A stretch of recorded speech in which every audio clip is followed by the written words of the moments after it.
Hey guys, this is Thomas over here at NurseMoneyTalk.com, and in this video I'm actually going to answer a question that I received, and it is from Chevette, who asks, hello, I have been working three 12-hour shifts and one 8-hour shift, Monday through Thursday, and thinking about doing Monday, Tuesday, and Wednesday 16-hour shifts. What do you think about this schedule? So before I answer that though, I want to go ahead and invite you, if you're not already subscribed, to make sure to hit that subscribe button on this channel. I talk about all things related to nursing student, and of course, nurse life. Lastly, quick little plug-in, if you are looking for a nursing job, either you don't have one yet, about to get one, or you're thinking about switching your job, make sure to check out the job board at Nurse Money Talk by going to nursemoneytalk.com/jobs. Link will also be in the descriptions below. So let's go ahead and get to it. So this is actually like a really good question. I love scheduling like questions like this. And so here's kind of like the thing. So I've worked a lot of crazy schedules, and I can see why you would want to move from a 12-hour shift to one 8-hour shift. So right now you're working 4 days, and if you go down and with your new setup, you would go from working 4 days to 3 days. And if you stack it, right, Monday, Tuesday, Wednesday, then that gives you what, 4 days? Yeah, 4 days that you would then have off. And then if you really get really aggressive, and if you stack up the schedules, like, so let's say instead of doing Monday, Tuesday, Wednesday, you kept Monday, Tuesday, Wednesday, but then you also stacked up the other schedule on the back half of the other week, then you can then really have um, a lot of um, a lot of days off in a row. So I get the allure of like a shift like this. The real issue with this is that it is 16-hour shifts. You're working a 16-hour shift, and in a perfect world, that would give you 8 hours to sleep, and then you'd be back to do it again the following day. But that's not how that typically works, right? On a good day, so if you're doing like what, that would be 7 to 11, right? If you hoping, right? Hoping that the nurse or your relief comes and you're able to relieve quickly, and then you're able to drive home, like, you don't relatively live like a far ways away. And then once you count the unwinding, going to bed, and then of course you have to wake back up and do it all over again. In a best case scenario, you might have, if everything goes super quick, you might have 6.5 hours.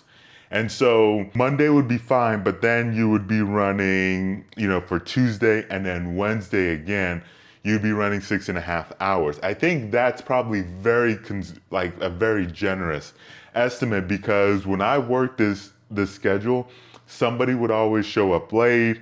Crap would always happen at the end of the shift. I would end up staying late, just to finish charting or one thing or the other.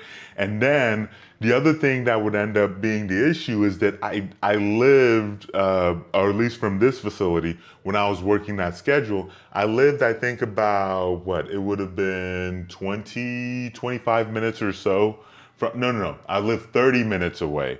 And so when you counted the drive time and everything else, usually I would get maybe 4 or 5 hours before each shift. And that starts adding up really quickly. And so you don't get a lot of rest in between. You'll be fine Monday, well, the beginning of Monday. Then by Tuesday and Wednesday, you're gonna struggle with not being able to sleep, most likely.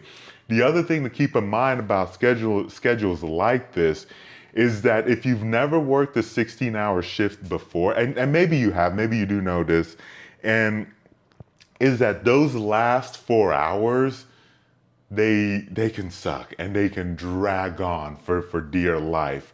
And even from somebody who, if you go from an 8 to a 12 hour, I mean, those 4 hours, like, You don't think it makes a difference? It does make a difference, and there's like a lot of fatigue that starts setting in because it starts building on itself, especially as you move from that 12 to 16. And so I think that also compounds throughout the several days, and so you never really quite get a chance to kind of unwind from that. So you're pretty much running a marathon from Monday, Tuesday, and Wednesday. So a couple of things to also keep in mind is that once Sunday hits, you're gonna be feeling like that drag of, or almost like that impending, oh my goodness, I gotta brace myself for these next 3 horrible days. So you gotta keep that in mind as well. And then of course, any scheduling whatsoever, you're pretty much done for Monday, Tuesday, and Wednesday.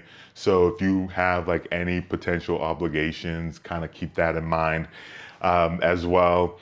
At least even with it definitely wasn't good with a 12-hour shift. Depending on what it was, it might have been doable, but it's maybe doable.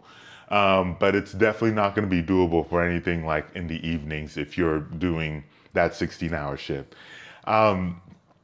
Like if you're asking my take, would I do this schedule? I've done a lot of crazy shifts, and if the facility did let me do this, I probably would.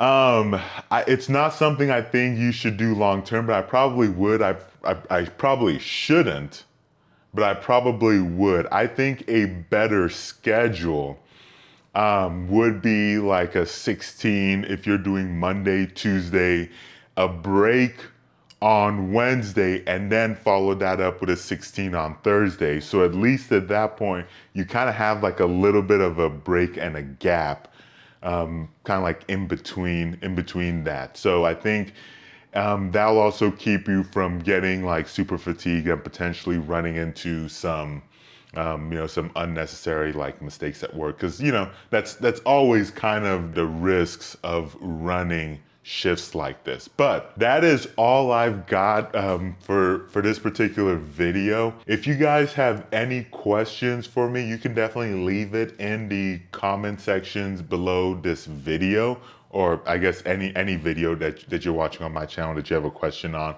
And who knows, it might even be featured here with a separate video. You can also go to nursemoneytalk.com/ask, and then you can definitely ask your questions there as well. Thank you so much for watching, and I'll catch you very soon in that next video.